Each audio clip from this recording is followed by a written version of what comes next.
کیسے شرف کی بات ہے، وہی بات کہ ایک تو آپ کا جو اپنا خاندانی تعارف ہے وہ کتنا ممتاز و بلند ہے، پھر وہی بات ہے کہ جس خاندان سے اب آپ کی نسبت ہو گئی اس خاندان سے بڑا کوئی خاندان کائنات میں ہے ہی نہیں، بلکہ ساری بڑائیاں اسی خاندان کا صدقہ ہیں۔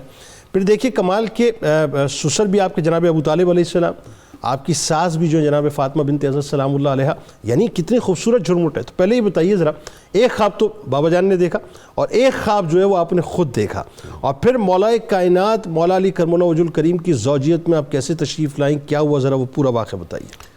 بسم اللہ الرحمن الرحیم۔ بہت ہی قیمتی آپ کا انٹرو اور محترم پروفیسر صاحب کی گفتگو۔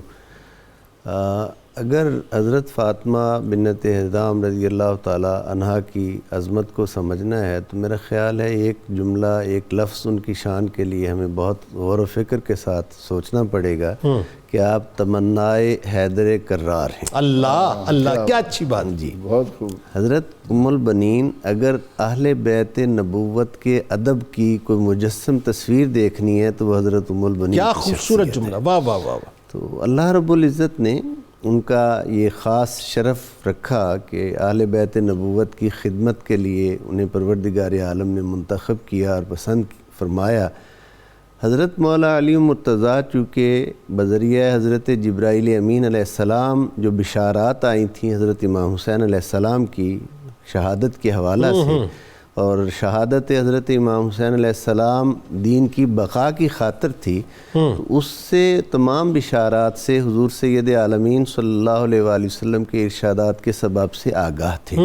آپ اس بات کے لیے فکر مند تھے اور جستجو میں تھے کہ جس وقت اس دنیا سے میں بھی اپنے خالق حقیقی کی بارگاہ میں حاضر ہو جاؤں گا اور حضرت امام حسن مجتبیٰ بھی حاضر ہو جائیں گے، ایسے وقت میں کوئی ایسا شجاع، کوئی ایسا بہادر خاندان کا فرد ہونا چاہیے جو حسین کا پشت پناہ بنے اور ان کی کمر کو مضبوط کرے۔ اللہ، اس لیے آپ نے اپنے بڑے بھائی حضرت عقیل ابن ابی طالب علیہ السلام سے یہ کہا کہ میں چاہتا ہوں کہ عرب کے کسی بہترین اور شجاع خاندان میں ایک شادی جو ہے کی جائے۔ حالانکہ حضرت مولا علی مرتضیٰ خود بھی باب مدینہ تو العلم ہے، لیکن حضرت عقیل سے مشورہ کرنے کا ایک خاص سبب تھا۔ انہوں نے اس خاندان کی اور اس گھر کی نشاندہی کی، اور پھر وہی آئے اور انہوں نے ہی آ کر حضرت سے جو رشتہ ہے بیٹی کا طلب کیا، جناب حزام رضی اللہ تعالیٰ عنہ سے، ان کی بیٹی کا۔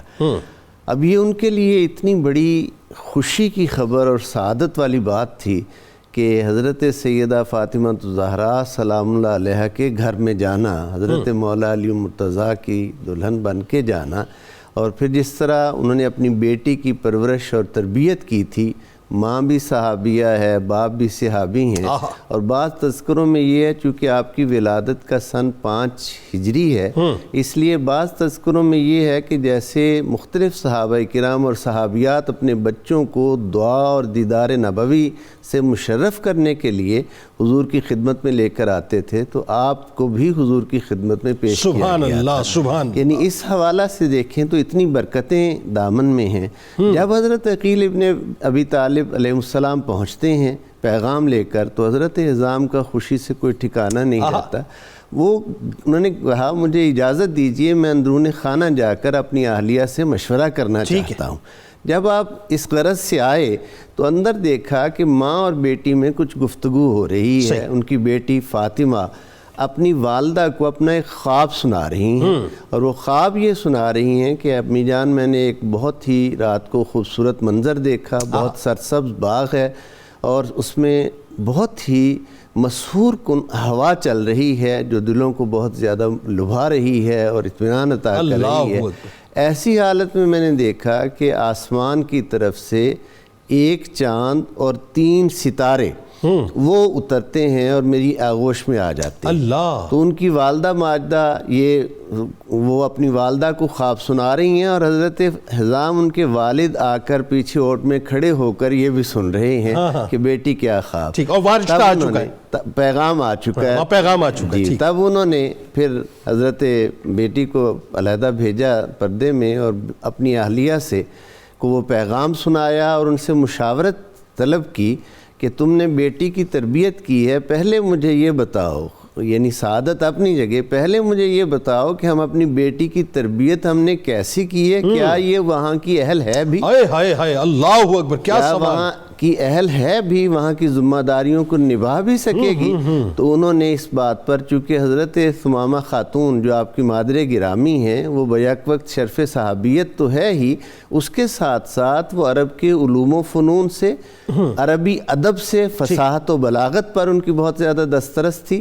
یعنی وہ ہر چیز کو زندگی گزارنے کے ہر بہترین اسلوب سے آگاہ تھی، اور انہوں نے اپنی بیٹی کو اس سے آگے اس تربیت کی تھی. یعنی تربیت کا ایک شاہکار، تربیت کا شاہکار تھی، بیٹی کی تربیت کی تھی. اب اسی تربیت کو ہم یہ دیکھتے ہیں کہ جب وہ اس کاشانہ مولا کائنات میں حاضر ہوتی ہیں تو وہ آ کر پہلے دہلیز سیدہ فاطمہ زہرا سلام اللہ علیہ کو بوسہ دیتی ہیں، اور پھر اس کے بعد اندر داخل ہوتی ہیں.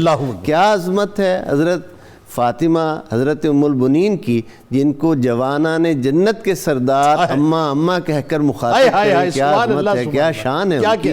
ہم کیا انہیں خراج عقیدت پیش کر سکتے ہیں.